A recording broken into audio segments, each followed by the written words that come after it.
Hello, my name is Kyle Roderick Ridley, and welcome to Rose-Colored Classist, the podcast with no longevity and where we wouldn't try and ruin anyone's naivety. It's episode 59. Welcome. Yep, I'm right. What? Yep, those are my words, everybody. I have been listening to my own podcast ever since I put it on Spotify. It's on Spotify, and I got some fillers that I like to use. What am I doing? Look, I will not stop using them. Yep, filler words to come up with my ideas, and it's unsustainable. Okay, I counted 59 times. 59 times last episode. I'm just saying, and I mean, and I cannot do this. I cannot sustain a solo podcasting career. Keep it on like this. No, I am not a smooth vocal talent, all right? I'm no Nick Fuentes, okay? Yep, Nick Fuentes, what an orator. Man, he's so incredible. I want to be like him. No, I take a couple extra days for Labor Day before I do the podcast again, and everyone's talking about how Nick Fuentes is the fucking most listenable guy in the world. What are we doing, guys? Look, it doesn't matter. He's not impressive. Okay, I swear to God, I will be saying the N-word in front of a Black Magic Pro soon enough. Okay, it is not a difficult thing he does. Even right there, I did stumble over myself. So yeah, man, he's just better than me. What am I gonna do? Yep, Nick Fuentes, the most popular kid on the block. Everyone wants to talk to him. Everyone wants to do him. Please get on. Right. What do I even think about this guy? Nick Fuentes, throw him into the same pile as Michael Knowles and Matt Walsh and Dave Rubin into, the group of unfunny fucks who think they're clever. They think they got it. They think they know what the fucking joke is. Okay, and yes, they are incredibly listenable people. It sounds nice when they talk. I know that. I am grading.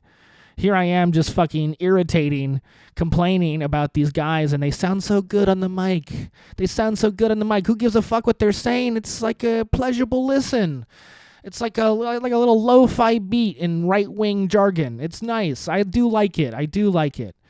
But what do they know, right? What do they know about ridiculous voice inflection? They're not comics. They're not funny. They don't really know. They've never really been there, okay? But these, they're in the genre. They're doing it. They're popular. What am I doing here? I got fucking 11 views on my last podcast. I can't talk shit. I'm innocent, all right? I'm just a guy here walking around talking into the microphone, okay? No, I'm going to get it together. I'll get it together, okay? I'm fine.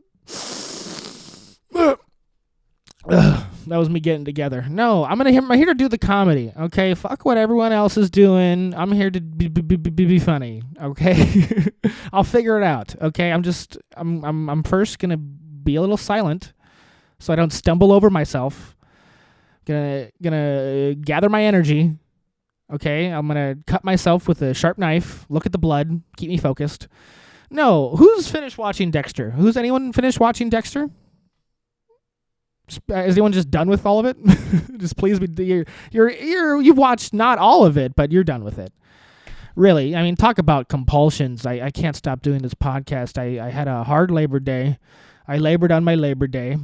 Okay, and me, really, what's been going on with me? I've been sick. That's why this podcast is late. I've had a sore throat. I felt real bad. I felt real bad this Labor Day. I was sick the whole Labor Day. I was out there doing my stupid day job, sick as fuck. It was pathetic, okay? And it's really my fault because, the last episode I did, I stayed up all night to do it. I think I told you guys I was recording it at fucking 3 in the fucking morning or something nonsensical like that, and I stayed up even longer to edit it. And then it was like 7 in the fucking morning. I got like 4 hours of sleep and then went out in the world again, and I tanked my immune system. All right, my throat was so sore; it just hurt. I'm buying specific cough drops at Target. My eyes are all gunky and pussy. It was disgusting. No, the COVID vaccine has finally had its effect on me. It's finally killing me. I got 3 of them. I got 3 of them right in my arm. I think I actually had them do like alternating arms each COVID vaccine, so it's definitely all throughout my body. Okay, I got white blood cuts. I got tons of white blood clots.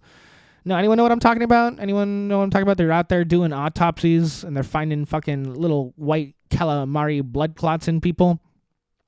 And it's crazy that I'm having these symptoms because I also took the COVID vaccine detox.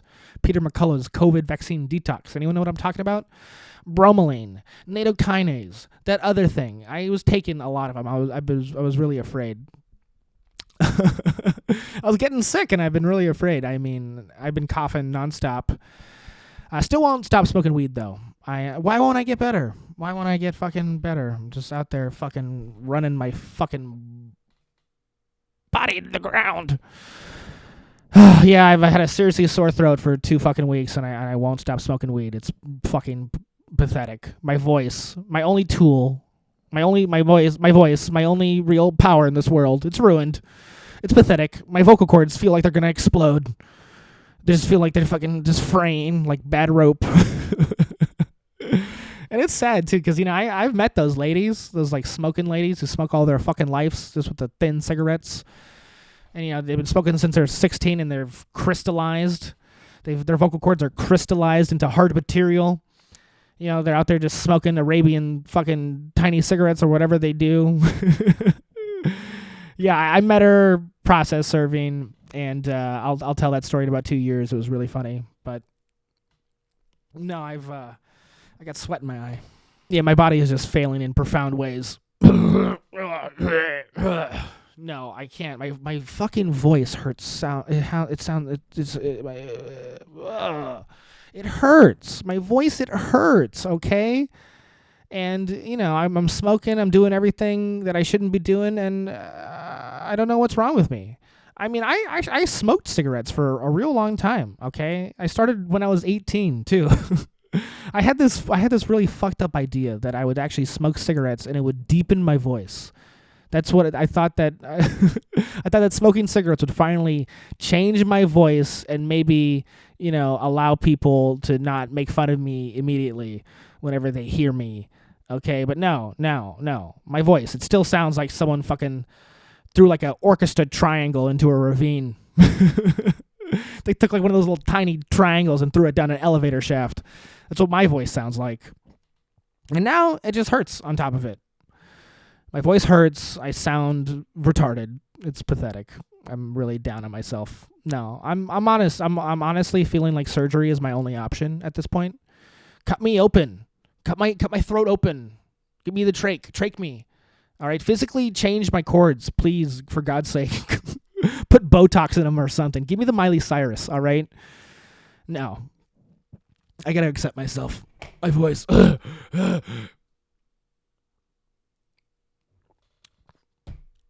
think I had an adenovirus, if I'm entirely honest. Yeah, I was sick pretty bad. I do, when I am sick, I do spend a lot of time sick. I don't get sick that often, but when I do get sick, it's bad. It's bad. I go down pretty hard. All right, and I'm usually a summer sick. I'm sicker in the summer. A little summer sick guy. All the shit in the air, and it's hot, and I go down pretty bad. And I'm exposed to a lot of chemicals here in Los Angeles, and my body it's not gonna hold up. I'm not gonna make it. Whatever we're doing, I'll never be a smooth vocal operator like Nick Fuentes with all the pollution and the fucking people and and my own poor decision making. See, if only I had a producer here to fill the time and give my voice a rest. I'm still in it. I'm still doing it. Okay. Yes. I mean, I've been very sick, but I'm here again doing the podcast for you guys, for the people. Okay. I had a very, very busy weekend, working my day job, being sick. All right. I was a sick process server. I handed out legal documents with all my germs on it. Really, one of the worst times I've ever had in my life. It was an awful thing that happened to people. I know I ruined people's life and I brought disease. I'm like the embodiment of pestilence. I'm like an agent of Nurgle for whoever's a nerd out here. No, yeah, it was one of the most important working weekends of my life. I swear to God, and I was just sick the whole time. It's like my body is like fighting capitalism on a real instinctual basis. It's a true tragedy. I did not get enough done. Yeah, man, it's sad. I made a lot of money for what it's worth, but it was this very pathetic, ill situation that it wasn't fair to anybody I served. No, literally, I like, hey man, remember that time you got evicted? Well, and also got an adenovirus? Well, here I am now, a famous comic here to perform for you guys. I swear to God, if I ever do a show in LA, I'm gonna get shot by these people. Vengeance is coming for me in a really profound way. Yeah, man. I wish this podcast generated $6,000 a month. Okay, that's what would get me. That's what would get me to stop process serving. Because I'm out here doing the job now and making tons of dollars, and I actually feel like I'm really getting ahead. So this podcast is just gonna get better and better. I'm really into it because I've done it. I've finally done it. I bought a dongle. I bought a little dongle with a 3.5 millimeter XLR cord. All right, I can do it. I can finally do phone calls. I'm opening it up to everybody. I'm here to make the announcement. I'm glad to be here alive, making a big announcement. I'm taking phone calls. I'm taking them. All right, I'm gonna get some people on the line. Not tonight, but if we're doing it, we're going to be doing it, okay? And I'm a true man of the people. I want to talk to everybody, really. Email rosecoloredclassist@gmail.com, all right? You can DM me on Instagram, DM the page on Instagram. Technically, you can talk to me on X as well. And let's organize, man. Let's get up a topic, and see what we can do. Man, I'm really into it. I love the people. I feel like my life is opening up in a really profound way to, get the fucking feelings of everybody. This is what today's show is going to be about, all right? Everyone's talking, everyone's feeling. We're getting in it, man, and I'm really excited. I do love it. I do love comedy, and the first segment of this show for this whole year I've been doing it, it's been about comedy. Comedy, it's so fucking big right now. So big, so huge. I swear to God, it's like its own fucking news topic now. It's like sports or some shit. Comedy has officially made it, if you haven't fucking realized. It's its own significant genre. And it's big, and I think it's going to stay big. Where are all the comedians going to go? I mean, half these fucking fucks want to do our gig. Nick Fuentes, Michael Knowles, Dave Rubin, fucking the guy, the Steve, whoever, all those guys, they all want to do our shit. And we're doing their shit too, and we're doing it fucking better, man. I'm so excited. And I loved playing old bits. I loved playing old fucking segments. But, I think I'm going to have to put it on hiatus, all right? Until one of the former employees of The Late Show on CBS can come down and figure out my copyright nightmare I got going on here, I'm going to try and pivot, okay? I'm opening up phone interviews, okay? And I'm going to bring on some comics. Maybe we even try and cover some modern bits that aren't, drowning in legality. There's a lot of comics out there putting out some serious stuff, some good shit. And comedy, it's so big now, I think it kind of deserves a little more coverage. All right. I'm a stand-up comic. You watch me live. I appreciate the art. I'm into it. I'm deep into it. I'm one of the practitioners, for sure. And I think that gives me a lot of room. I've done it. I've been doing it. Maybe at some point I got to give up on it. It's not happening. But I wanted to kind of shift the first segments a little bit, talk about, comedy is so fucking big, man. And there's so much to talk about in it. I had some positive viewer numbers talking about Marin and that little drama-rama. And I don't really believe in the drama, but I'm trying to, angle on this new perspective when it comes to comedy and the comedian's role in society at large. Okay, I'm gonna try and cover some Joe Rogan clips. I'll be posting mostly Jimmy Dore clips, but I really believe there's a beat out there. Like a fucking little journalistic-y cop beat. All right, I want to play dead comics and their jokes all day. All right, I want to do that, but for some reason, the owners and the elites of this country are preventing me from doing that.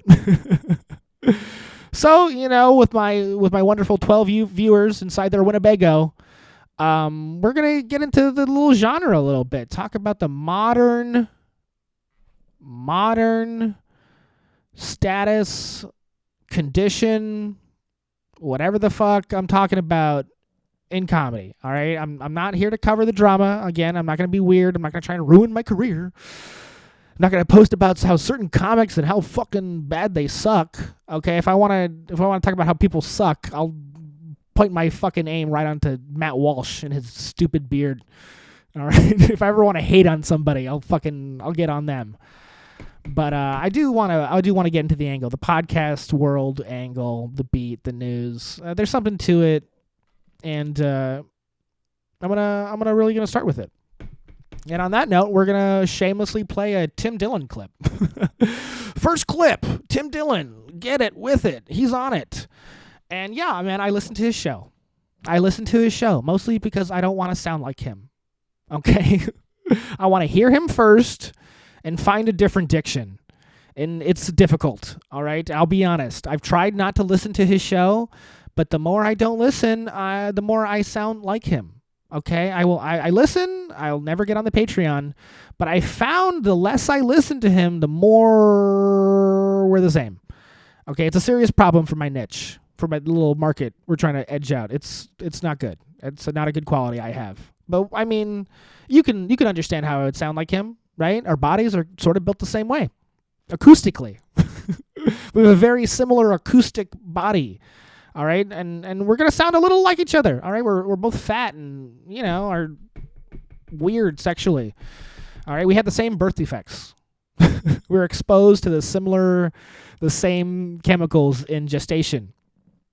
All right, maybe if he stays on the butts for another 2 years, I might start edging out a lane. But he's in his prime right now. He's Prince Charming, the boy king, Tim Dillon in the middle of the zeitgeist. He's in the middle of the zeitgeist of what I'm really trying to hit on is that conflation happening inside of comedy. All right, because I personally believe that comedy is not politics, but it seems that nobody agrees with me. Here I am in the broken genre that we've created for ourselves, and I'm going to play this bit that he did. It's just a little bit. It's a joke, all right? It's clearly a bit, for Christ's sake. Don't think it's anything beyond that. Stay in the moment. It's a comedy podcast, but it's one of those things that I'm trying to highlight, that I'm trying to talk about, is where we're blurring this weird line in comedy between the truth and a joke. All right, and I listened to this podcast yesterday of his, and it's this bit he does is like some of the most reprehensible comedy I've ever heard. Like I'm laughing really hard, but I'm also begging him to stop the mockery, the tomfoolery, his podcast. It's honestly too much. It's a little too much, and that's straight, from the guy right here giving you the point that no one could possibly agree with. But really, I gotta highlight this, talking about it, please. You've fucking already seen it. If you're watching me, you must have already seen it, right? Please play it. It's not copyrighted, is it? Now, people might say to me, "Hey, you're coming out and saying you're doing the Saudi thing for money. They're paying you a lot of money." I'm not going to tell you how much they're paying me. It doesn't matter. Doesn't matter how much they're paying me. $375,000 for one show. Now, a lot of other people are getting $1.6 million. That's not me. I'm not in that bracket. But they're giving me $375,000. Others are getting $150,000. Why are they doing it? Here's the point. Okay? I am doing this because they're paying me a large sum of money. They're paying me enough money to look the other way. Do you understand? Look the other way. That's a 4-word sentence that people don't do anymore. Look the other way. If something bad is happening to your left, look to your right. If, for example, I'm at a breakfast and I see someone get grabbed and they start hitting them with that, that big stick. I don't know if it's bamboo or whatever it is. It's kind of a wood, but it kind of snaps back. It's perfect for a cane. If I see someone getting it, I will look the other way, okay?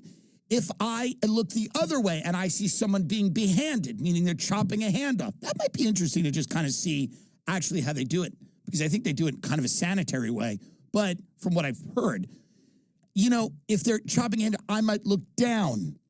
And if I'm looking at the floor and I see some eyeless beggar grabbing at me, trying to get my money, I will look up to the heavens. And if in the heavens I see a drone flying over, I will look the other way because I'm being paid enough money to look the other way. What don't you understand? What is so complicated? I'm the only honest person just going to do it. Everyone else is going to have a million. They're going to go, well, actually, the Middle East is more progressive now, and he's trying to make some change. No. I'm being paid a lot of money to not care about what they do in their country. I mean, it's very simple. If you pay me lots of money, I will not comment on what's going on. In fact, I will ignore it. And if something that I really disagree with is happening, the more money you pay me, the less I'm going to think about it. Truly. This is a really important thing that no one does anymore, and I'm recommending it. Look the other way. Look the other way, baby. And me, I'm just looking away. I cannot believe this bit. Cannot believe this bit. This comedian cannot be serious, can he? No, he better be joking. Seriously, I have a feeling this comedian, Tim Dillon, is not joking, and that does bother me deeply. Yeah, it just felt like that's the truth right there. And that is, no, really, Tim, so fat and gay. I hope Tim goes to Saudi Arabia and they throw him right off the top of a building. No, I hope Tim, he's sitting there in the rooftop pool and 4 guys show up and, they're rogue princes and they see his faggot fucking fat ass and they take his soaking wet whale gay body and they throw him off the fucking roof. This is me trying to sound like Tim Dillon right now, actually. No, I'm stealing his act by wishing for his murder. I hope Tim, he's 6 feet in the middle of the pool on some fucking rooftop in Saudi Arabia in one of those circular inflatable tubes, okay? And just 25, 30 members of the teenage royal family, they throw stones at his dumb head in the pool and he starts bleeding, and Louis C.K. there is watching, and he just is watching him being stoned, and it's a nice over-the-shoulder shot that they got going on. Just beautiful cinema of Tim Dillon getting stoned to death in the middle of a pool in Saudi Arabia. And the blood is just mixing with the water, and that's what I hope happens to him. Yep. Yep, that's me doing him, Tim Dillon, right? Yes, Tim, put on a burqa. Really, one of the best podcasts I've ever heard last week from him. Really incredible, Tim, with the legendary bit. This is the bit that should go on and on. It's like we're in such an interesting time for comedy because I look at a bit like that. And I think to when I first got exposed to comedy in the album form, right? And like that joke would you play that shit on Pandora in 2003, you know what I mean? Like play that shit on in 2009, right? And it's just it's so fucking funny, so raw and funny. You couldn't believe it. It's on a stand-up comedy album. He's joking. But here in this moment where, in 2025, where, podcasts are the new media and, we're all getting swirled and dirled around, you hear it now and I go, this guy's telling the truth. He's saying he's honest, but it's the genre and the comedy. It's so fucking in the middle right now, right? And it's great comedy. It's a great opportunity. Have fun in Riyadh, whatever you're doing over there. Is that even the name of the city? Who knows? I'll never find out. I won't go to Saudi Arabia, all right? And not because I'm not invited, but because of, all the reasons that they're talking about. Yeah, the money. That's what I wanted to talk about. Rose-colored classist. Hear about the money. talking about it. Yes, I hear a lot of reactions to this bit. This bit's going around in my little comedy circle and my little news cycle. All right, I hear a lot of reactions. You know, a lot of people coming down on this hunk, this chunk looking motherfucker, the hunk who did the hunk about the chunk. Yeah, but basically, I mean, the core of the bit, right? The core of the bit, the funny sentiment is, take the money and run.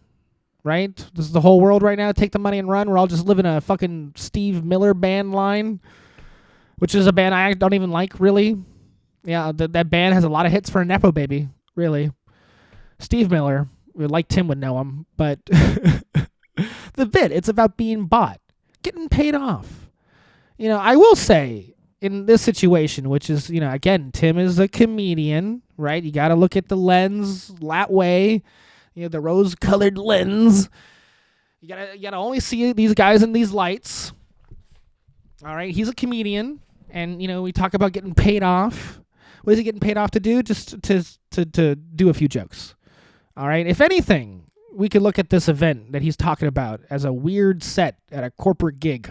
Okay, just a weird set inside of a foreign country. We've all done them. Not all of us. I've not done them. I did a set in Mexico unofficially, but I don't really think that there are these big moral questions when it comes to these comics doing this wonderful tour in Saudi Arabia. I mean, we'll take it as it is. All right, Saudis want American stand-up comedy. All right, Saudi, it's a U.S. ally. Seems geopolitically okay. I mean, what are we talking about here with comedy? What do you want from comedians? You want comedians to change the whole fucking world? You want comedy to change the way a whole country works and the way they do things? I think the Saudis know how we do things in America, and I don't think they're impressed. I don't think they're going to be surprised by all of our American ideals. I mean, they're paying for American entertainment. I mean, I think they understand the situation. The bit that Tim is doing, right? It's about looking away. But in this case, with all these comedians going to Saudi Arabia, I mean, look, I don't think that there's, maybe if you don't look at it so emotionally, I don't think there's much to look away from. Okay? Yeah, you go to Saudi Arabia, I mean, you better know what it's like. You got to look right at Saudi Arabia before you go. I mean, it's a 20 fucking hour flight to a desert filled with skyscrapers. It's scary, if anything. You're a long way away from anyone who knows or speaks your fucking language for any particular purpose. The money is the money. You're getting paid the money to look away from all the awful things they do. I mean, it's far. It's a far trip. Stand-up comedy is hard. I mean, come on. What are we talking about? It's a hilarious bit, and it's an impractical situation for it. What he's talking about here, the profound a little bit. I mean, it's profound a little bit, looking away. Who getting bought, getting paid off. No one's really talking about those things anymore, even though, corruption is the hottest commodity right now. But in this situation, it's not exactly applicable. I don't know if there's a moral question about performing stand-up comedy in a country who's, not nice to women. Okay, I mean, this is really the prime target for comedy, which is why it's this bit is working out nice while he's able to wordsmith out a nice little joke. Okay, and I really appreciate him. If I met him, I'd try to suck his cock, and he wouldn't be into it because I'm not thin. But whatever. Come on, he's a narcissist. I'm a little like him. He'd want me to blow him, right? Okay, I'm not doing this right. I do want to talk about this though, seriously, because I talk about the comedy a little bit. The comedy is interesting, but this thing I'm going crazy about is like how comedy is turning into like practical fucking advice. How all these comedians are somehow like fucking gurus, moral theorists out here, and I'm utterly confused by it. I mean, again, I'm a huge fan of Bill Hicks, but again, I mean, I've talked about why their comedy worked at the time is it's sort of that effort in futility. I think these guys knew that their words wouldn't matter in the moment, which is why they were effective comedians at the time.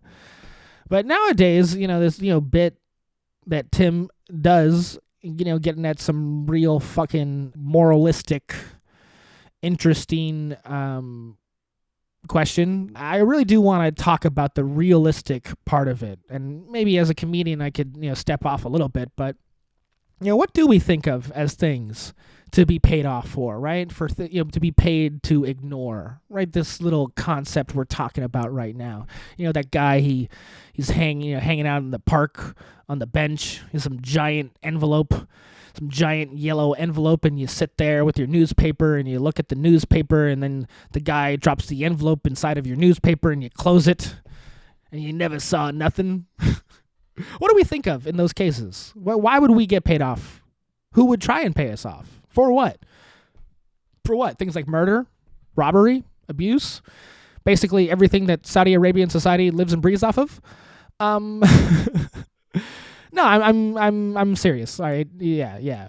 Go doing a gig in Saudi Arabia. It's like doing a gig at a seedy club. All right, sometimes you got to host a show at a titty bar. All right, get real. But in this weird world, where it's like, Tim's talking about how finances, listen to the whole podcast again. I've told you 1,000 times, turn this off, turn him on. Yeah, baby.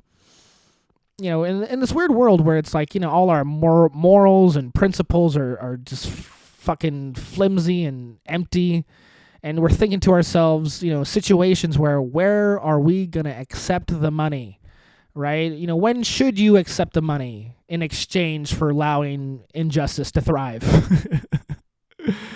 It's fucking troubling. It's a big, big question that a lot of us need to start answering. Don't always take the money, but what are we talking about here? You allow injustice to thrive in a part of the world you're not normally in. Is that a big deal? Look, if you think money is a good thing in the first place, which I'm still kind of on the fence on, I'll at least accept that money is the most important thing on earth. But this is the important question here. What does it mean to be principled? What does it mean to be practical? All right, money is all of it. You can't do nothing without it. But what makes it right and wrong? It's interesting. I'll first make this point when it comes to it, is that reality, in practicality. You can't save the whole world by yourself, man. You can't do it. You cannot save the whole world. Everyone is, making their own decisions all the time, and they got all their own reasons for it, and you can't fucking fix it. Not in your lifetime, all right? But it is true. You can make your little part of the world better. You can make your part of the world a little bit better. But also understand you can make it worse. And in fact, you could make it a lot worse. You could probably make it worse than you could ever possibly make it better. And if you decide to not make a certain part of the world better because you're afraid you might make your part of the world worse, and then someone pays you money, it still doesn't mean that you can't make your part of the world better, but it also means that if your goal was trying to make the whole world better a little bit at the time, based off of where you are, it could take a little bit longer. If you're following my point. It took a little bit longer, about $375,000 longer. I'll say it, man. I'll say it. Getting paid to ignore slavery and embrace a totalitarian government is a bad thing to do. It's probably a bad thing to do. But listen, I take money in America, and I can't even stop my own tyrannical totalitarian government. Okay? And what's the alternative anyway to my current fascist state? What is the alternative? That I run for government? That I run for government and I'm constantly fighting tyranny, looking to get shot? That doesn't sound perfect. Look, I don't know how your Labor Day weekend went, but I read about 80% of the Libertarian Manifesto, all right? And what the fuck is going on in this country with money, all right? Can I really change anything? What is everyone's goal anyway? Seriously. Is it all really just about the money? I thought for a second, maybe, that everyone's goal was trying to make the world a better place. Isn't that what we're all working towards? Is that why we should not go to Saudi Arabia and make them laugh for a fucking $1? But what is the earth being better? What is that? Is it better? Is my better for everybody? Like, what in the fuck are we trying to accomplish by making the world a better place? My better is not your better, is it? My better to a Saudi Arabian, they're probably not the same thing. Okay? Yes, I sometimes believe it'd be better for women to, have a little freedom. But if you're in Saudi Arabia, I can understand how that wouldn't be better for you. I can understand if you're a Saudi Arabian looking at how all the women act. Any other alternative would probably be a lot worse for you. I could see that. But I don't know. Here we are with the podcasters leading the conversation, pushing the fucking moral questions out there. It's tough, man. Congrats to all the podcasters getting in charge of the fucking media, telling us how it really is, telling us just to take the fucking money. Yeah, man. Yes, the world is a thuggish place, and people are ready to kill you. And if you don't stay in line, you're not going to get paid. So thank you, Tim. Thank you, podcasting community. All those guys, all those little liberal guys out there getting paid by the DNC to take the line and ride the lightning and all that stupid bullshit. Those Russian companies paying those guys, the Republicans benefiting their little compatriots. Yeah, man, this is what it is. Whatever. Congrats. We let everyone know. We let everyone know how it works. Yep, the world is a fucking vampire? No, how dare I? Yeah, man. I don't really know what we're trying to accomplish by, letting everyone know how fucked up it is. I really don't. I really don't know at this point. This is why I'm so confused about comedy and its role and letting everyone know the elites are trying to fucking murder us and everything. Yes. The elites are trying to murder us. Now what? I mean, if anything, by letting the elites know that we know that they're trying to kill us, we've let go of a significant advantage. We've let go of a significant advantage in the war. We have lost the element of surprise. The podcasting community has let the people with infinite power and means, they let them know we're all onto them. Yes, everyone right now is waking up to injustice. Now what? Look away? Yeah, I guess that's the most reasonable take. Yeah, I mean, it is hilarious to me, in the podcasting community, which I do include myself in. Thank you, 11 viewers. We go on and on about how, like, the real truth of society and, how it all works. And, we're out there breaking ground for people to, get shit done. But what are we talking about? I mean, half of Tim Dillon's podcast last week was him calling, Peter Thiel the fucking Antichrist. Here's a tip. Don't let the Antichrist know he's the Antichrist. I mean, yes, you're a comedian, Tim, but the genre's complicated, all right? Once everyone knows somebody's the Antichrist, once we all acknowledge that someone is the Antichrist, we're actually supposed to do something about it. By the way, we're actually supposed to do something about it. We might even try and stop it. Okay, we're not supposed to acknowledge it and then just move on with our lives and act like, it's normal. We actually need to do something, and nobody's ready to do anything. And that's why we're not doing anything.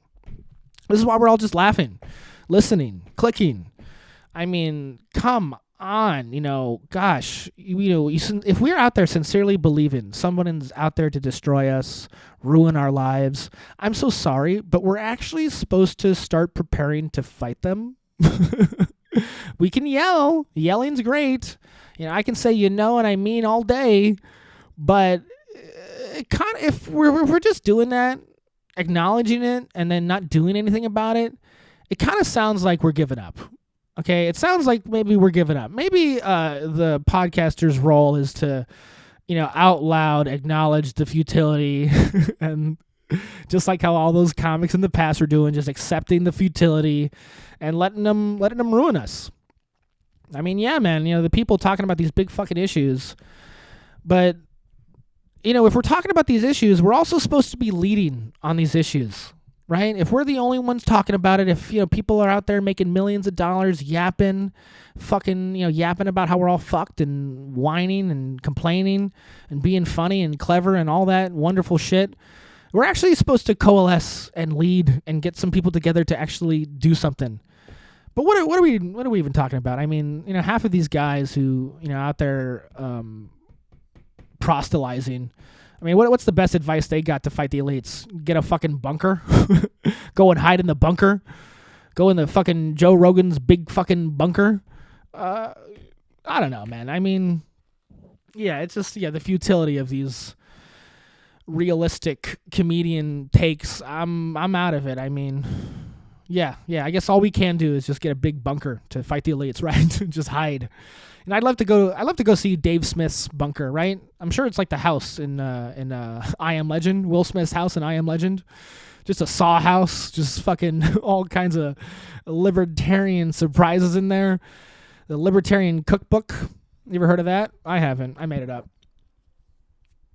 Yeah, man, it really does seem like the best advice out there is just to watch out for yourself. Most all these podcasters have to offer. Most I have to offer, is, come to the comedy club, watch a set, apologize that we're not forming a secret army. Yeah, man, I don't know. If these podcasters aren't forming a secret army, I think we're getting pretty redundant over here. Yeah, man. Where are all the people doing the important shit? We're getting led by these guys, letting us know how, fucking horrible our situation is. Yeah, but who's really out there fighting for it? I mean, I love the trenches, okay? I seem not to be able to leave them. I'm out there serving legal documents. Okay, hey, man, if anyone wants to go and fight the power, I can actually help you in a legit way. All right, and, being a podcasting fucking avant-garde philosopher, surreal, realist, whatever, whatever the ideas going on in the movie Rope are. What if we're out there doing that, then let's be that and be the guys and be the power and take it all the way. But it seems to me that all there is to take the money. That's all these guys are doing is actually just taking the fucking money. And maybe that's it. All right, we all want women to enjoy liberty in a desert, but everyone's free to do what they want, and they got nice outfits over there, and why would they ruin what they got going on? Yeah, man. Either we stop moralizing or we get a real plan going. All right, and Tim getting paid, it's beautiful. It's wonderful. All right, maybe, he lets a Saudi slave inside his bunker. I mean, that guy, he doesn't even believe in reproduction, that queer. I mean, he could die tomorrow. What would he care? I mean, honestly, he seems to be running his whole life on hedonism. Hedonism and secrecy in Tim Dillon's bunker. Where is the global movement coming from? I don't see it. All right, the leaders are just taking the money and running, man. But what is the alternative? How do you even correct someone in Arabic? Okay, how do you say please don't have slaves in Arabic? Anybody know? Yeah, isn't this what people complain about with the wars on terror, trying to change the Middle East? Anyway, maybe I made a point, maybe I didn't. This is my first foray into this little comedy beat. Let it be. Tim, don't watch this. Find me pathetic. I'm not gay. I'm sorry. Who else isn't gay? Dave Smith. Yep, we're playing his clip next. I'm shameless. Doing the real content out there. The stuff everybody wants to see. Yes, man, cover comedy. This is it. We all love comedy so much. We need more people covering it. Need more people highlighting it. Yes, me. I'm the global movement. I'm going to run the world. Yeah, man, Dave Smith coming at us next. Talking about the money and stuff. I do want to speak about the fiat currency system. The fiduciary currency we got going on. I do want to talk about it. Whatever these libertarians think about the gold standard or the silver standard. I'm trying to figure out what is actually valuable in this world right now. And this is a big question that we have going on when it comes to money, right? I mean, money has us literally looking away from the horrible things people do. And if money does that, is money doing the right thing for us? That's an interesting question. And Dave Smith has a little theory about it. I mean, this clip is going so viral. Famous Dave going viral again, making me cry. Yeah, talking about the money system, it's such an interesting thing, right? Because, here we have, I'm going to get into what actually, the fiat currency system is valuing in this weird situation. But, if, again, money is making us do these terrible things, what value is tied to money right now? Should we be doing something else? I mean, how many Andrew Yang clips we got to play to figure out that, tying money to this value of GDP and fucking inflating of the numbers. I don't know if it's going well, all right? Maybe we should be tying money's value to human happiness, right? Human happiness. Maybe we should be tying money to the value of joy, right? Yes, the Kamala Harris economy. If only she ran on that. Now that bitch was fiat all day. But again, we're just gonna watch this clip. Let Dave run it. It's a 3-minute clip. It's fucking powerful. You gotta see it. It's not copyright, thank God. Yeah, man, please, famous Dave, take us away. And they didn't tax the American people for that. Because they know they couldn't tax us enough to pay. We would put an end to it. If they tried to raise everybody's taxes enough to come up with $10 trillion because we want to go fight regime change wars all over the Middle East, the American people would have been like, no, we're not doing that. But they didn't do that. They kept taxes where they were. I think they even cut some rates during those years, the top rates. And then they borrowed the rest, and they still couldn't borrow enough, so they just print the money. And then essentially what happens is that the price of everything just goes up and up and up. And you just put more money into the system, and then people start looking around and going like, geez, why is the price of housing and healthcare and energy and childcare totally unaffordable? And the answer is because you're paying for the war in Iraq. And nobody thinks about it like that. But that's really what's going on. They can't. So for all the young people who are coming out of college now and they're like, I'm 150 grand in debt. I have a gender studies major degree or whatever, maybe something better than that. But they got an English degree or something. And they're working at DoorDash and the average house is going for 600 grand. And they're like, what am I possibly going to do? It's like the reason why these kids are all demanding socialism, at least on the left, is because, like, what else are you going to do? Like, how do you even... But the reason why that is the case is because your government decided to spend trillions of dollars on blowing up brown countries and in some cases then rebuilding them to blow them up again. I mean, this is the actual cost of the thing. And I feel like it's... almost nobody outside of like the Ron Paul libertarians, the Austrian economics guys, almost nobody else ever makes this connection. That it's like, this is the deal. You can't be a world empire without having a central bank that can print money for you, because otherwise it just doesn't work. Resources are finite and you'll run out of them. And so you can't do that without having this monetary system. But the cost of this monetary system is that prices always go up and up and up and up. And that rigs the entire economy against the working class and the middle class in favor of the rich. It's just the way it is. When the value of assets is going up and up and up and up, that's great if you own stuff. That's great if you own stuff and you're selling it. If you got $1 billion in the bank, inflation is your best friend. But if you're on a fixed income or you're a working class person, it just destroys you. And everybody who's working class knows this just from living through the last 5 years. But, your grocery prices go up 30%. That is... that's people have this idea that there's like economic issues over here and then there's like social issues over here, or there's foreign policy over here, but it's all one thing. The prices of groceries go up by 30% and families get destroyed. Men swallow pistols. Kids grow up without fathers. Like, that's the cost of this shit. Comedian Dave Smith, everybody, with the big yuck yucks. Yep, that's a good bit. It's a good bit he just did. No, he's been working on that bit. No, he's been taking it to the clubs. He's been doing shows at independent bars. He's... I think I heard him do that set at a laundromat. Really, Dave Smith, a student of stand-up comedy. Famous Dave, he really is. Yep, Dave, just a comedian. Just a comedian. A comedian's so funny it hurts. Really, really hurts. This guy giving us the straight dope.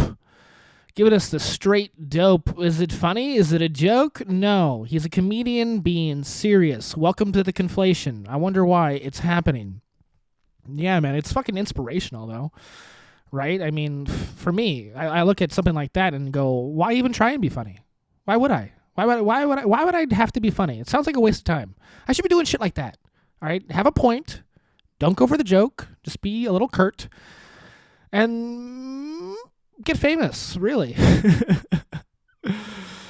Yeah, man, really. I did kind of not set it up perfectly. Dave is talking about why the economy is so fucked, and he gets into the fiduciary system, the central bank. Yeah, man, the central bank, it's not a joke. It's not a joke. It's fucked. It's real bad. 1914, we're out here complaining about fascism now. You want to know what fascism is? It's a central bank. All right? Yes. I listened to the Libertarian Manifesto over the Labor Day weekend on audiobook. God knows I didn't read it. I'm process serving. I'm driving. I listened to a book. All right? But what do you want from me? It's the most important question happening right now. Money. Yes, money is fucking super duper important. And what is going on with it? Right? What the fuck is going on with it? I mean, it's run by fiat, boys and girls. Yes, us, the classists. Me, the classist, being trapped here in our wonderful planned obsolescence. Yeah, man, it's a libertarian episode. I'm out here serving legal documents and listening to fucking Scott Horton. He's on deck, by the way. Yes, I am going to start covering antiwar.com articles soon fucking enough, all right? But first, yes, Famous Dave, congrats again. Hitting the only real point that matters in America today is the currency. Yep, the currency that has no value except at the end of a gun. Right. What's going on with it? Yes, it's not working for us, right? It's not working for us, but what is the point? How did we get so wrapped up in it? What did we think is actually valuable about the monetary system we have now? What is the value of money even tied to? Right? We talk about the gold standard. What's what the dollar used to mean in good old America when the American dream was made. The dollar was tied to gold. And now what? We say it's tied to oil, right? The petrodollar, but don't a lot of countries have oil? What is the value of the American dollar? What is it? It's the fucking guns, man. It's the military. It's the only thing holding it up. And is it because we have a central bank? It's an interesting concept. What is valuable to human beings, right? What is this idea of the increase in value, right? Because we're human beings. We're not changing that much, right? We're not changing that much. Something that is valuable to us at this moment kind of seems like it's silly for it to be increasing in value too. Like, how much are we really even changing? Is food going to become more valuable than it already is? Is fucking, air, water, all the things we talk about that we need to live, housing, all that? It seems that, a place to live has the same value it did, for the last million fucking years. You really, really need it. And, this idea of value going up and down, again, I'm reading the books, I'm getting into it. It comes from the idea of scarcity, right? Someone's heard about scarcity here, right? My 11 viewers, one of you knows about scarcity. Please tell everyone in the comments. Tell everyone what it is in the comments. All right, I obviously don't have my Nick Fuentes oral fixation going good enough. So please explain it for me. But, the idea is that if you have less of something, it becomes more valuable, right? But, it's an interesting thing we are here in 2025, where scarcity, we have it, but also we don't. It's sort of artificial, right? I mean, if you look at a lot of the stories of companies, it's, how they edge out the market, how they create the lane is the idea of like prescience, of immediacy, of emergency. These deals won't last forever. These items won't last forever. I mean, talk about planned obsolescence, right? Sometimes things are made to go bad intentionally, creating the scarcity. But what are we talking about when we live in a world where everything is right here? It's right here, right now, and it's not that hard to do. All right, we have all the knowledge, we have all the capability. I mean, I could fucking start growing potatoes in my fucking studio apartment. I could do it. All right, I've watched a TikTok once or twice. You get some wood, you get some dirt, you make it in a little like a tic-tac-toe thing. You know what I'm talking about. So how can value even be shifting this much in this weird world, right? This is what I'm talking about. It's artificial, right? And it can't go on. Dave clearly said it. I mean, resources are literally not infinite. We do run out. But what came first, right? The idea that we could have anything at any time, or the central bank, where it can make anything at any time, make everything accessible at any time via the money. You look at the history, and there are ancient civilizations who had central banks, right? I mean, they still needed the metal to print and coin and whatever, but it's been a difficult issue, right? There are certain items, right, that we obviously need to live, but it does seem nowadays is that any item, because we can have it at any time, has like inherently become luxury, right? We have fucking 8 billion people on planet Earth, and there's more than enough for all of us, but there is this feeling, there is this idea that, one person can have all of it. We allow that. It's possible. And if one person or two people or 10 people, as they say, the 3 big companies can have it all, scarcity invents itself. Right? And what are we going to do moving forward with this? We can't stay on the system forever. I mean, $36 trillion in debt. What the fuck does that even mean? How could we ever even pay it off? Yeah, the Trump administration says we need to grow out of it. Yeah, we need to grow up out of it. This fiat currency system. I think I played a Patrice O'Neill bit pretty early on in the history of the show, or maybe I just talked about it. But what's going on right now is what gives value to money is the idea that someone's going to pay it back, right? It's all based off of debt, right? The billionaires have the companies that are worth the value, and then they borrow the real money based off of the unrealized value. And the only reason we are all tied to this is because I owe you. And what's going to happen if I don't owe you? Well, bang, bang, prison. And I don't know how to move on from that. It is the biggest question right now. I mean, the libertarians have their own ideas. I don't know if I got to read the end of the book to really get into it. But I think one thing we do need to establish is some sort of inherent value, right? The supreme values. What is the most something could possibly cost, right? Because we're just human beings living in the world. We got only so much time. People only really need so much. And when we start trying to get out of this little fucking canard we put ourselves into, I think we do need to actually decide what is the most something could possibly cost. That seems like what would be fair. And how you do that, I mean, God bless us. How we get out of what we're in right now, God bless us. I don't even know, man. But we live in a world where theoretically value is infinite, and we know that not to be true. Yeah, we can hold us over a barrel all day, but we know our lives are only worth so fucking much. And the fact that these people can have their fucking just billions and billions and billions of dollars in debt, and how that even can be a possibility it doesn't make sense. Okay. I would say, what Dave is saying with this monetary system that we got going on is that it's not living in the finite reality, right? Our money does not exist in the finite reality that we do. It's like a fucking whole different dimension.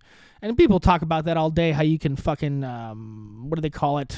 Materialize money, envision it, call for it. You write down the little thing on your piece of paper every fucking morning, afternoon, and night. Money comes to me in great and large quantities. But when does this value that we're talking about become actually physical, right? What is possibly profitable in me? What is the ceiling? It's a difficult thing we're talking about here. And we're obviously not doing it right. It ends up in destruction most of the time, saying to ourselves that, value is infinite and we can keep creating it. It's not the truth. I'm so sorry, but human beings were not fucking infinitely valuable.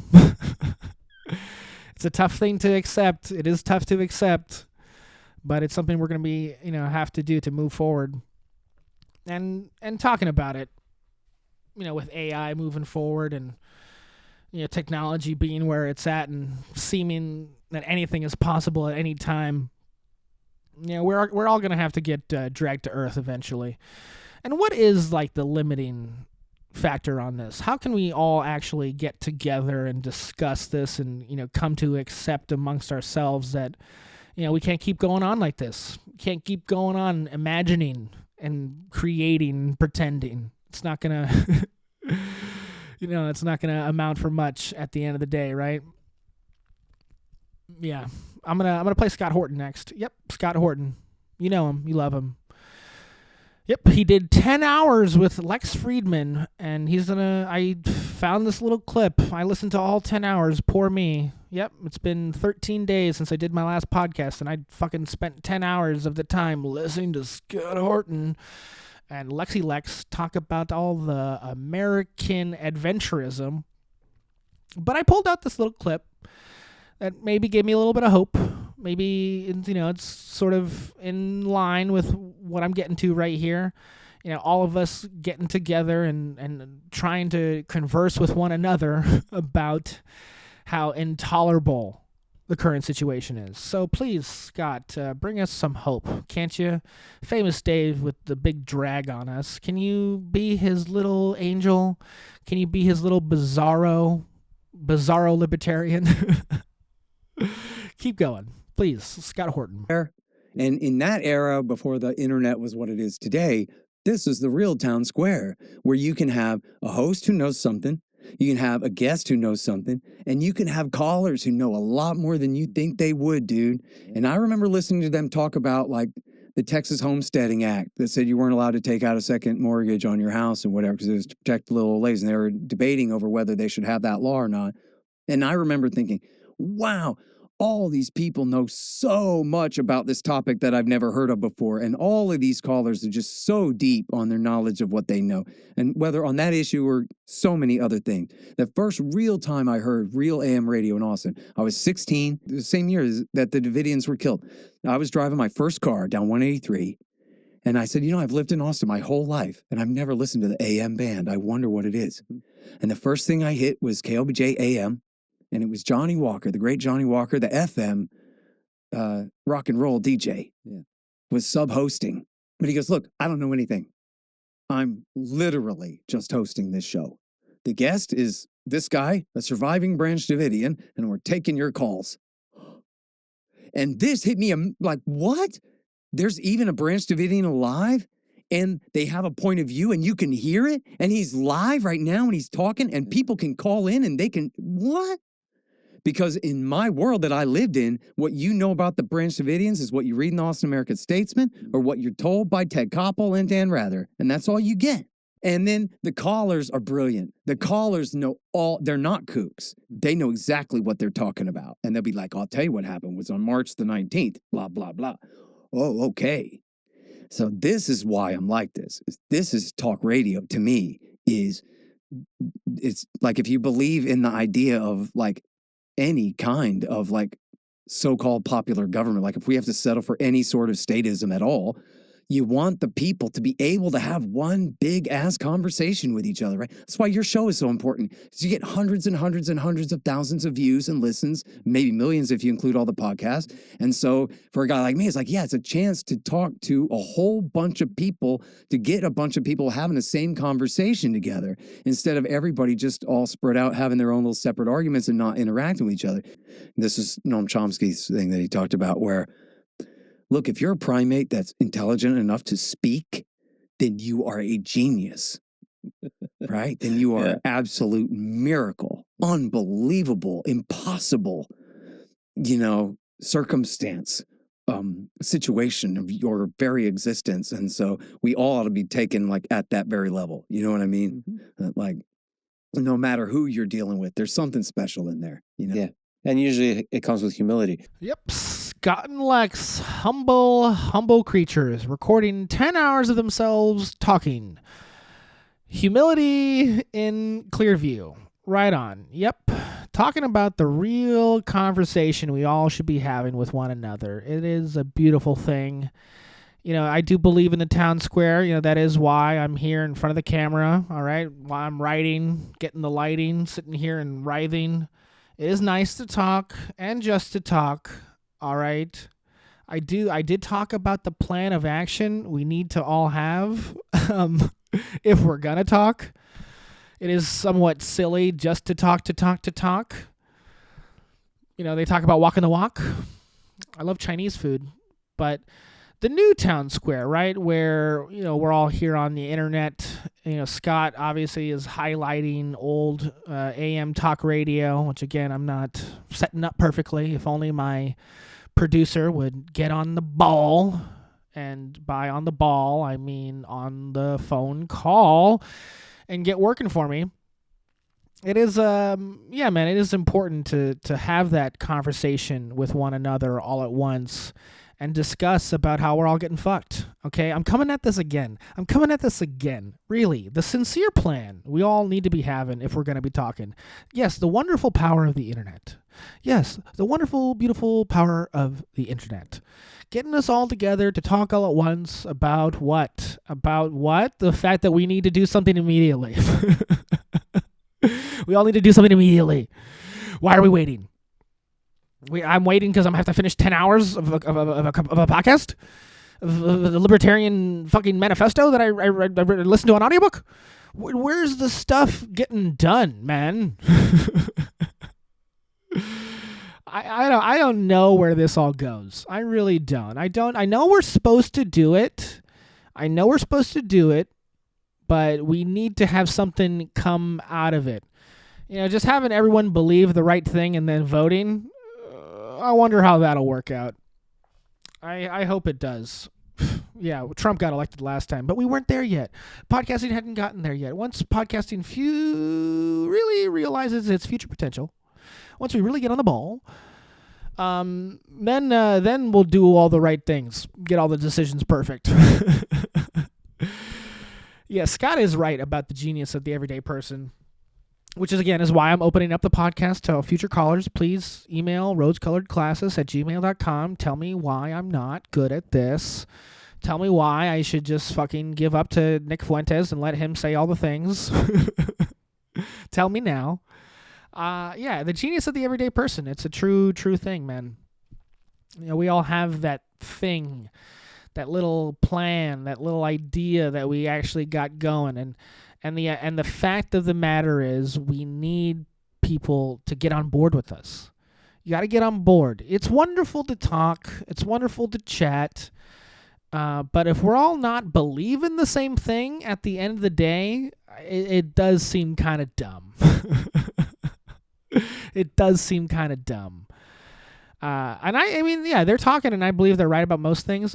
This next clip, I'm going to play it real quick. It's Scott Horton talking about politics, and like I would let this podcast go without letting Scott Horton talk about politics. If I'm going to show Scott Horton, I better show him in the best light. Show his real genius. I mean, how and why were you driving a cab? And how did you come to be this person? Well, I'm a skateboarder type, and I'm just anti-government type. Like I say, I learned about Ronald Reagan being a dope pusher when I was a child. Bill Clinton burned the Branch Davidians to death in front of my eyes and called it a suicide when I was 16. Covered up the Oklahoma bombing, blamed it on one guy 2 years later. When I was young, I read Reason magazine, and I thought, I hate these guys. That's what a libertarian is? That they think their job is debunking Gulf War illness? They think their job is debunking the number of Iraqis starving to death under Bill Clinton's sanctions? And they don't give a damn about the Branch Davidians. They don't give a damn about any of this, right? I don't know what they're good for. Lower taxes and maybe guns, not that they're doing anything important. And so I shied away from the libertarian movement for a long time because that's what I thought the Libertarian movement was. And I would rather pal around with a bunch of right-wing militia guys because at least they care about the Branch Davidians. And in Austin at that time, there's kind of a thriving, what they call the Patriot movement, which is like the civilian side of the militia movement, basically. And it's all like, yeah, right-wing conspiracy guys who are right about everything then. You know, during that era, they're really right about a lot of things. And I would have rather hung around them, even though I wasn't culturally right-wing like them, but William Norman Grigg at the New American Magazine was really a great. And of course, Ron Paul came back to Congress in '97. Was Ron Paul the person that sort of convinced you that libertarianism could be a powerful movement? Yes. First time I ever saw Ron Paul was 10 years before everybody else. I saw Ron in the middle of the night on C-SPAN, Dr. Paul, on C-SPAN, in the middle of the night, speaking to an empty Congress. Except whoever was filling in the speaker chair. Mr. Speaker, I have here in my hands reports from the British press today about how George Bush was selling chemical weapons to Saddam Hussein, leading right up to the invasion of Kuwait. What's up with that? And we still have all these sanctions and doing all these things, and we're so responsible for this guy's evil in the first place after we had backed him all that time and all these things, and this is not wise foreign policy, Mr. Speaker. We ought to come home. And I'm like, wow, that any congressman would say anything that honest on the record inside the Capitol building like that. I couldn't believe it. And I looked at the bottom of the screen. It says Ron Paul, R, Texas. Yep, Scott Horton's first time on the show. Gotta let him jam a little politics, right? Promote the Ron Paul, letting him give a little intro to libertarianism. How many times do I gotta say it? But this Labor Day, I listened to 80% of the Libertarian Manifesto. Okay, I wanted to learn about trans people with guns. Okay, if you've heard about a story happening recently. So I picked up the Libertarian Manifesto, really. No, libertarianism has nothing to do with trans people killing innocents. It does have something to do with trans people killing themselves, but I don't know. I don't think they read it. I didn't really read it either. I listened to it at 1.8 speed on a podcast audiobook thing. Right on, going for it again, talking about our little totalitarian government we got going on, talking about the money, looking the other way, showing Ron Paul, talking about the leader we all needed, who's going to lead us now. It's an interesting question, man. I mean, we all want to assign blame for the economy, for the monetary system. We're out there. Can we really believe people are doing all these disgusting things for fucking money, right? Having Reagan getting people addicted to drugs to fucking fund murder to get oil or whatever. I mean, it's a joke at this point, trying to, recount and regale all the stories about how money has fucking fucked us. Personally, and I've said it before, I don't really think money is quite enough to justify how horrible and awful we've been throughout time, throughout history, throughout, current events, currency. Really, I believe the interdimensional alien ancient gods, put a certain desire in us, and money is perhaps a construct that they use to focus our attention to get us to betray and destroy ourselves. But I'm not going to talk about that for a second, okay? I'm going to take it back to the physical plane where, everyday guys like Scott Horton, they can get on the horn and level, right? I do want to say when they're assigning blame about all these past events and how about, how they did work or how they didn't work, I think we do need to have a discussion about what they were actually done for. Right? Again, you cannot believe that we had the right to any of this money, that we shouldn't have orchestrated society with the central bank and the inflation and the degradation. But what are we doing all this for anyway? I mean, what were we doing it all for? Scott might say it's, power tripping adventurism. These guys just having fun, little hedonists, running the counter, not caring about how society actually ends up at the end of the day. But I do believe that there is something to say about maintaining some safe business practices, right? bombing countries around the world and going off with the guns and pointing them at each other. I mean, this is it. I mean, they were trying to save the monetary system, right? You know, what are we saying here, right? With scarcity being done, with scarcity being over, what were we supposed to do? You know, live beyond the raid? I mean, theoretically, the CIA is our raiding party, our little tribal raiding party. You know, going out there, stealing the tech, stealing the info. You know, we've all read Chaos. The CIA was started by 2 lawyers, you know, trying to protect their foreign business deals. You know, but was that really that bad of an idea? Was that really that bad of an idea? I mean, come on. If the CIA is obsessed about making continual profits for American companies, if that's what it was designed to do, is that actually that bad? Is that actually that bad? What about the spirit in which these things were done? Huh? Yeah, let's not involve ourselves with the death of innocence. Let's not do that. But come on, how are you supposed to secure business deals? By hook or by crook? I mean, the world is a thuggish place. The podcasters let us know this. You know, the facts are the facts. We've had to do it like this. I mean, the whole world is the show Sopranos. It's tough to accept. I know. And, you know, maybe, you know, was there ever a way out for us? Scott would be, you know, hard-pressed to push that fact. Now, I think the real issue when it comes to how we've set up the money, you know, how we, you know, go out there and kill other people, I think the real problem is, you know, we tell people that's not how the world actually works, right? That's the real issue. I mean, the JFK secrecy thing, right? You know, having us pretend that the world's run on fairness. That's the real problem. Yeah, and it's sad because I think people can really get on board with, you know, the thuggery of the world. I think people can really get on board with the idea it's all fucking the Godfather out there. I mean, why are we trying to prevent people from knowing that and accepting that? I mean, what are you really afraid of? Okay, you talk about the Cold War and communism, whatever. Like, look, if you really believe in capitalism and competition, you know, what are you really avoiding? Right? And I guess that's the point, is that maybe the elites have betrayed the whole idea of capitalism in the first place, you know, only doing things in service of specific people who sometimes aren't even American. And keeping it secret.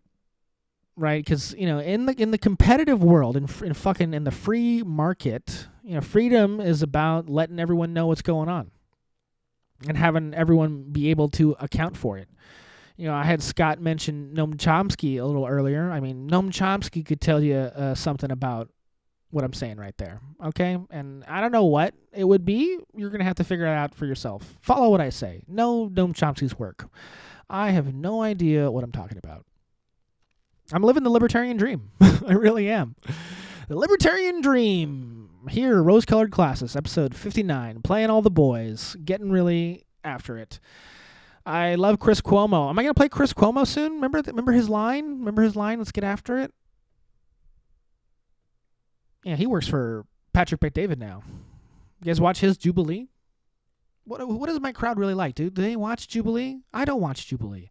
You know, I watch Jubilee, and the first thing I think is that is the stupidest place to put that chair. And then I can't watch any further. I'm like, every time someone goes up to talk, I'm like, I don't think you should be there because the positioning of the chair is incorrect. Where should it be? Well, look, it's a different thing. Patrick Bet-David should sit in the middle. There should be a circular table around him and multiple chairs, and everybody runs up. Okay? And then they fix and position the cameras in accordance to that. That's how it should be set up. Yeah, talk about fixing competition incorrectly, right? Yeah, right on. Okay, yes. I am. How many times did I mention the Libertarian Manifesto? Probably 8, right? I'm gonna play a little bit of it. If you didn't expect that, big surprise here from the fucking podcaster.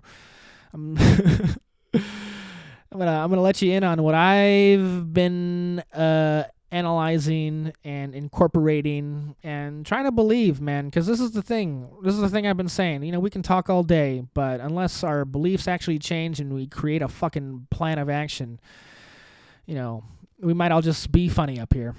And God knows that's not why we're doing it. Okay, libertarians. I'm playing an audiobook. I'm a genius of content. Let's do it. We have established each individual's right to self-ownership, to a property right in his own body and person. But people are not floating wraiths. They are not self-subsistent entities. They can only survive and flourish by grappling with the earth around them. They must, for example, stand on land areas. They must also, in order to survive and maintain themselves, transform the resources given by nature into consumer goods, into objects more suitable for their use and consumption. Food must be grown and eaten. Minerals must be mined and then transformed into capital and then useful consumer goods, etc. Man, in other words, must own not only his own person, but also material objects for his control and use. How, then, should the property titles in these objects be allocated? Let us take as our first example a sculptor fashioning a work of art out of clay and other materials. And let us waive for the moment the question of original property rights in the clay and the sculptor's tools.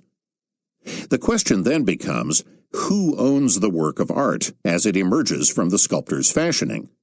It is, in fact, the sculptor's creation, not in the sense that he has created matter, but in the sense that he has transformed nature-given matter, the clay, into another form dictated by his own ideas and fashioned by his own hands and energy. He has placed the stamp of his person upon the raw material by mixing his labor with the clay, in the phrase of the great property theorist John Locke. And the product transformed by his own energy has become the material embodiment of the sculptor's ideas and vision. John Locke put the case this way: every man has a property in his own person. This nobody has any right to but himself. The labor of his body and the work of his hands, we may say, are properly his. Whatsoever, then, he removes out of the state that nature hath provided and left it in, he hath mixed his labor with it, and joined it to something that is his own, and thereby makes it his property. It being by him removed from the common state nature placed it in, it hath by this labor something annexed to it, that excludes the common right of other men. For this labor being the unquestionable property of the laborer, no man but he can have a right to what that is once joined to. Yeah, got the viewership John locked up, giving the crowd what they want. Yeah, man, I'm playing an audiobook on a podcast. I'm in the fucking zeitgeist, you know. Right on. Am I going to sum up his little old-fashioned language? I mean, this is what I'm suffering with, all right? This is, if you want to educate yourself, hear how dry it is. It's a mistake. You'll be bored, okay? But I'm going to sum up what he's saying real quick. The libertarian philosophy, here it is. You fuck with it first, that shit's yours. All right, you're out there in the world. You fuck with it first. It's all you, man. Basically, property. There you go. That's what it is. Who can disagree? That's really what it means at the end of the day. But here in this modern society, and why I play this, and this question I'm grappling with, is, you know, in a world where everything's already been fucked with, what does that mean to have something of your own? Okay? If nothing is new, everything's been touched and propertized by somebody previously, you know, where is that ultimate, where is it all going at the end of the day, right? You know, Famous Dave complains about the fiat currency system and the central bank and inflation and inflation and inflation. But then I go to his real philosophy, his libertarian dream, and yeah, it is sort of like incompatible with the modern condition when everything's already owned. And I'm sure, you know, it's a long book, and I guess they have answers or whatever. But it really, begs the question, you know, what can be yours at the end of the day, right? What can be? What's possibly? We're all working so hard, but I mean, yeah, man, this stuff has been owned 2, 3, 4, 5 times over. No wonder it's more expensive, right? And, getting past this system and moving on, it's obviously fucking conflated and confusing. And maybe, maybe us human beings that aren't already the big owners, deserve to get pushed and put out. I mean, yeah, that's the truth, man. We are not wraiths. We are not ethereal. We need stuff to take stuff and make it into other stuff. But, I mean, here it is, man. Everything's already been made. Everything's already been done. Anything I do, inherently derivative. This podcast, incredibly derivative. Okay, and this his little stupid sculpture analogy. How do I relate that to something like this? Okay, yes, I'm here on the internet chiseling my own art piece. But I feel like anything you do nowadays, it's somehow attached already to some other item that's already been done. I sound just like Tim Dillon. What are you gonna fucking do? This is a new podcast. It's like you're in an impossible situation, right? Sometimes I feel like any art I create, I'm making it on top of someone else's statue. I do all this comedy, but I feel, originality is so fucking far away. So I feel like I'm working on someone else's finished art piece, like I'm creating a zit on the statue of property, right? How can I possibly own my own stuff when all the stuff to own is already gone? It's already been done. I mean, I'm free. I'm here for the free market, man. I'm here for libertarianism. I'm here for the free exchange of goods, all right, where nothing is subsidized, barely anything is criminalized. All there is in the world is just fucking self-defense and bartering. Sounds like a fun world. I really believe that. But, we've been around the fucking rosy, all right? We've created a million governments, done it a million different fucking ways, and it's still not ending up like this. Still not. I mean, I hear people all day, some guy, you redistribute all the wealth. You really do it. You redistribute all the wealth one shot. But, I heard them say, in fucking 5 years, the same guys are going to own everything again. The world's a thuggish place. What are we doing here? Gosh, all these products and scarcity and value, things being planned to be obsolete. I mean, I talked about that. But here's a real question. When all the products we need for our own survival are planned to be obsolete within a few fucking years or days or weeks or whatever, it begs the question, what are they planning to be obsolete next? All right? I'd love for all of us to be able to create our own shit. I mean, I talked about, making the fucking potato garden here in my studio apartment. But I don't know, man. It's like, I don't have enough. I don't know how I'll have enough. Tim Dillon's getting paid $375,000 by the Saudi Arabian government. But let's not ask how much money they have. All right, and what kind of money do they have? Are they on the fucking fiat too? It's so convoluted, so intense. What is the real plan here, guys? I feel like that. Alex Jones will say it all day. They got the plan for us. They got the planned obsolescence for us. Here we are on the podcast. What are we doing next? What's our goal? What's our lead? Huh? Answer me that. Email rosecoloredclassist@gmail.com.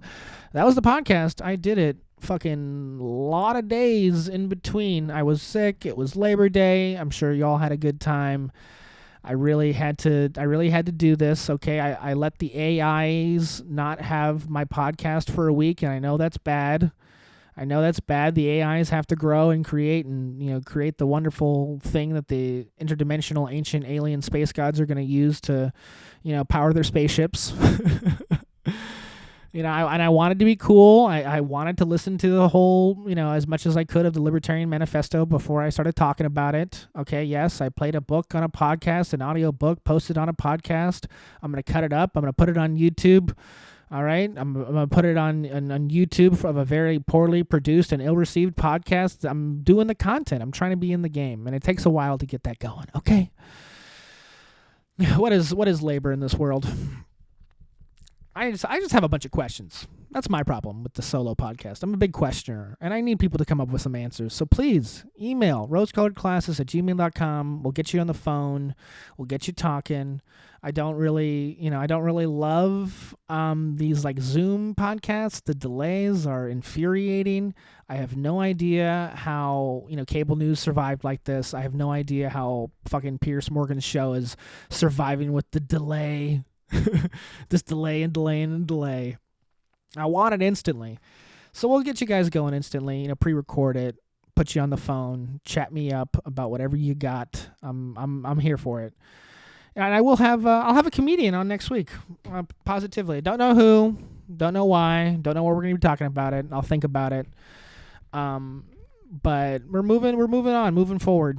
All right. One day I'll this podcast will be just as good as Nick Fuentes's. It'll be just as good, I promise. Okay, I'll get a bunch of black magic pros out here and ironically say the N-word. I will do it. And you'll be here for it. So thank you again. Okay, yeah, so comment, like, subscribe if you, are a capitalist. You want me to compete? Yeah, give me a break. How can I compete with these guys? How can I?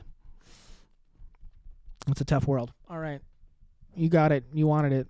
I did it for you.